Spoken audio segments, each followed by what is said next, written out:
The federal government has over the years set up various incentive schemes for companies whose business is export-focused. The incentives range from tax exemptions to duty drawbacks, as well as other forms of grants. Well, it is noteworthy that Nigerian Export Promotion Council, that's the NEPC, as the arrowhead of government's drive in this area, was set up since 1976. NEPC has sought to make the non-oil export a significant contributor to Nigeria's GDP by facilitating exports to promote sustainable economic development. Given that its overall strategy is to diversify the productive base of the economy away from oil and to foster a market-oriented, private sector-driven economy. This strategy now aligns with the overall economic agenda of today's federal government to intensely grow revenue from non-oil sources within the economy. Meanwhile, during a nationwide broadcast to Nigerians to commemorate Democracy Day, President Muhammadu Buhari reiterates the federal government's commitment to boost the non-oil sector. Take a listen.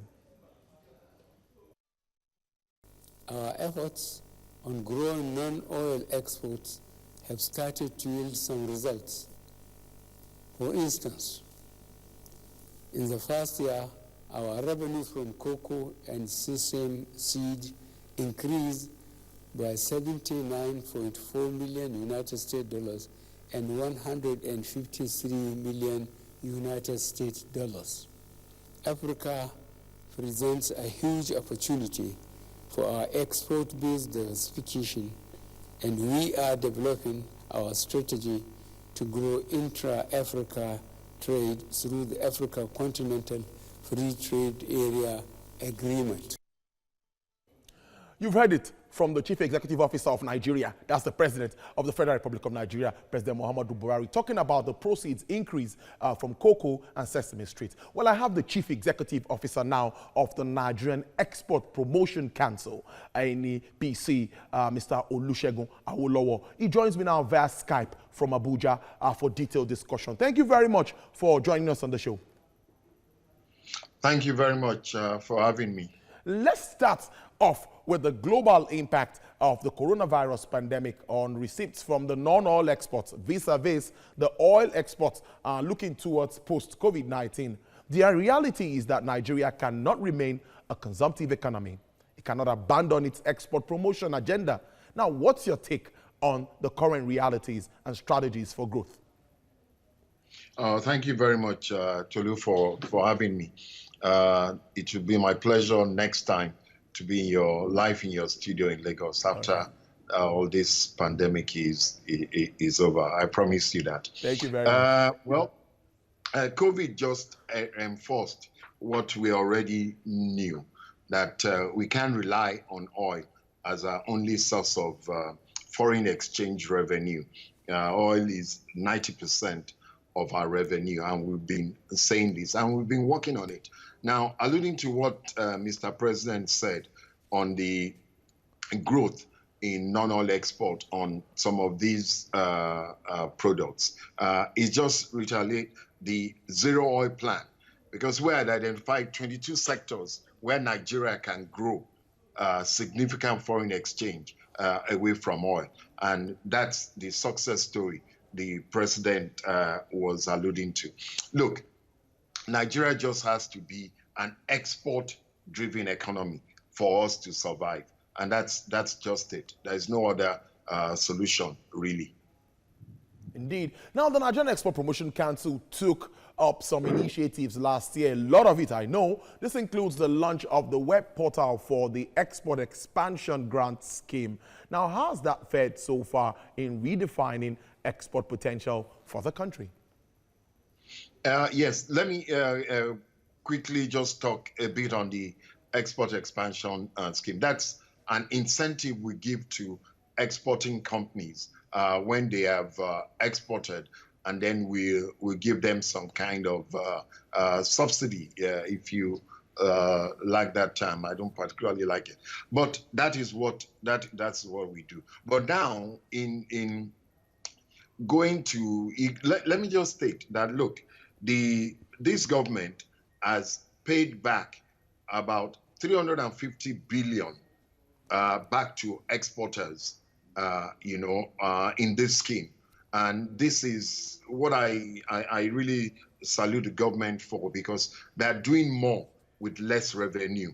We're earning less revenue, but we're able to do more and service all these debts. So, which is good. Now, going forward, the portal, what we're doing with the portal is to really get into e-commerce, e-certification. So PwC is deploying that portal for us after extensive review by all the major stakeholders. That is the beneficiaries, of course, themselves, and the other regulators, the central bank, FIRS, banks, commercial banks, and pre-shipment inspection agents. So we will launch that portal very soon. It's been deployed, we're test running it.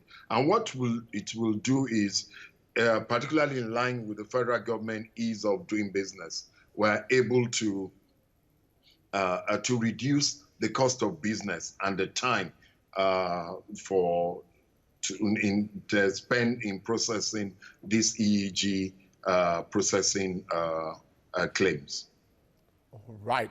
Now, the most recent exports we have seen are led by crude, petroleum gas, cocoa, beans, and gold.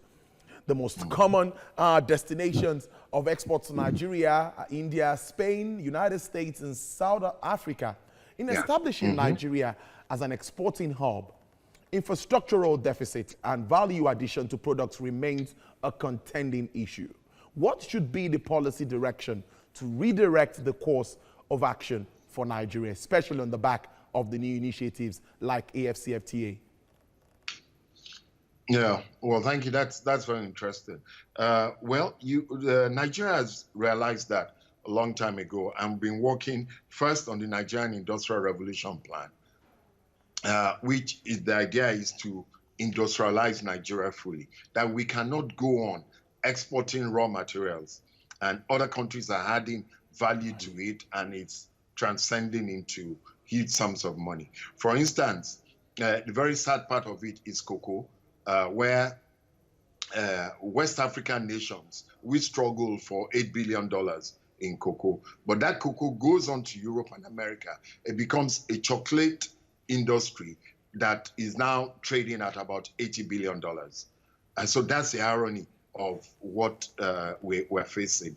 Now, the AFCFT will allow us, Nigeria being the big elephant in the jungle, particularly in ECOWAS, will allow us to really take these goods across the border, because there is less certification, less non-tariff barriers that the AFCTA will provide for us. So our manufactured goods can go across the border easily.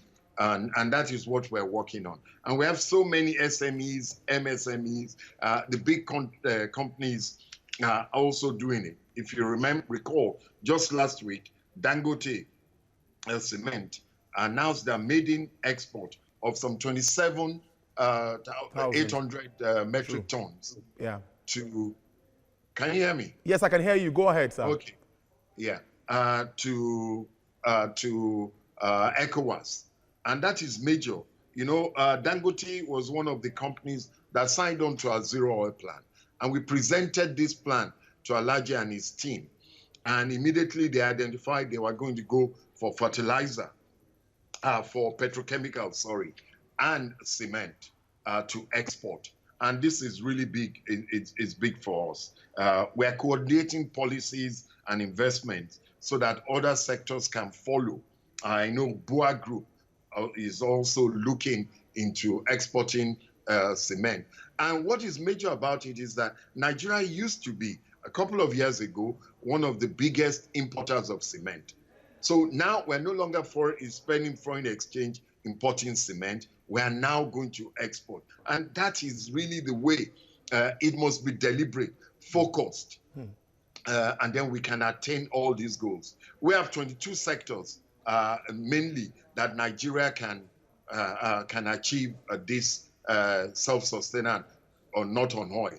And we are pushing it. it's going to be, it's not an immediate thing because it's a medium-term, short-term, medium-term, and long-term goals, really, for the country to share. But what we're calling, and what the government is now doing with the new Nigerian Economic Sustainability Plan is, look, address this. We have, like, out of the 22 sectors we are proposing, 18 of them have agreed.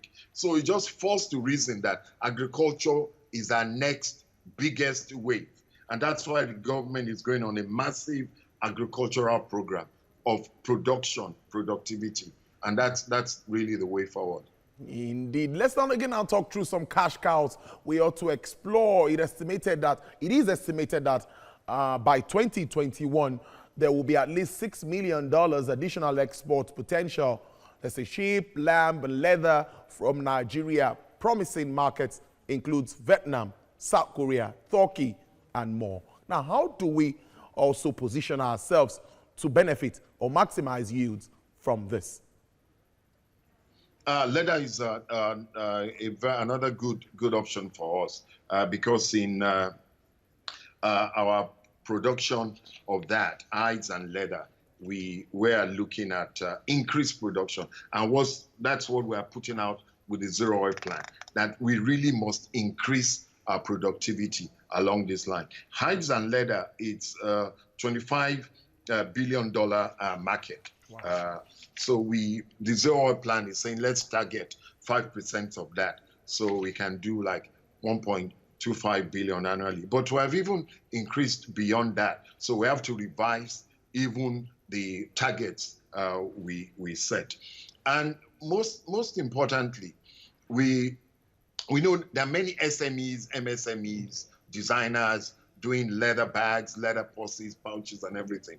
And with one of our very encouraging entrepreneurs, we did what it's called the Leather Fair. And for the first time, we were able to bring the producers of our tanneries, the tanneries, and get them together with the Nigerian leather. And it was very interesting because many of them did not even know that this leather that even many Italian companies, Spanish companies are using, are all from Kano.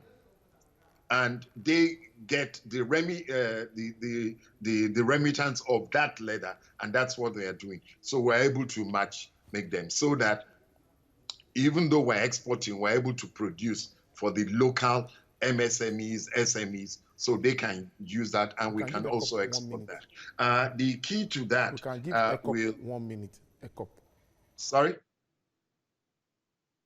So moving on, that also sounds very good. Let's now look at the initiative of International Trade Center and the Nigerian Export Promotion Council, bringing on board to support increased participation of women. I've attended some events. I've seen NEPC working with ITC, talking about women-owned businesses, especially in the field of exports and emerging sectors of the global economy. Tell us about that.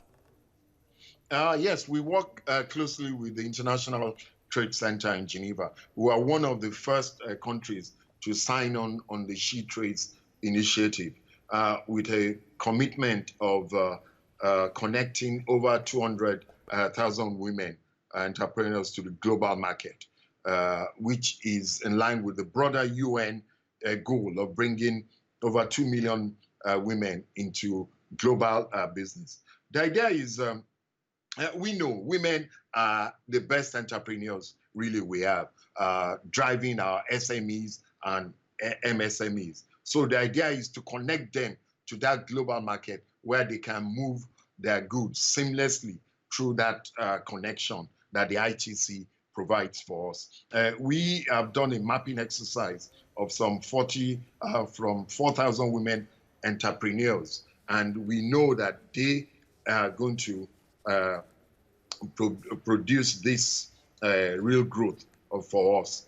We're doing a monthly e-commerce masterclass training for many of these women-owned businesses through the ITC. So far, we trained, I think, about 1,300 women MSMEs, concentrating on 3 broad sectors: cashew, spices and shea butter, where women are especially, they're really strong. And we're also looking at the services, the business process outsourcing for them.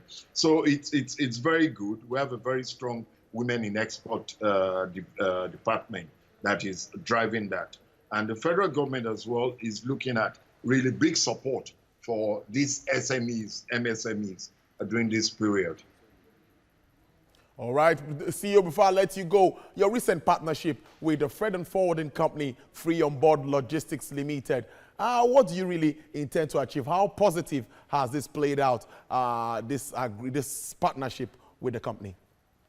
Yes, I'm really happy about that. That's one of the little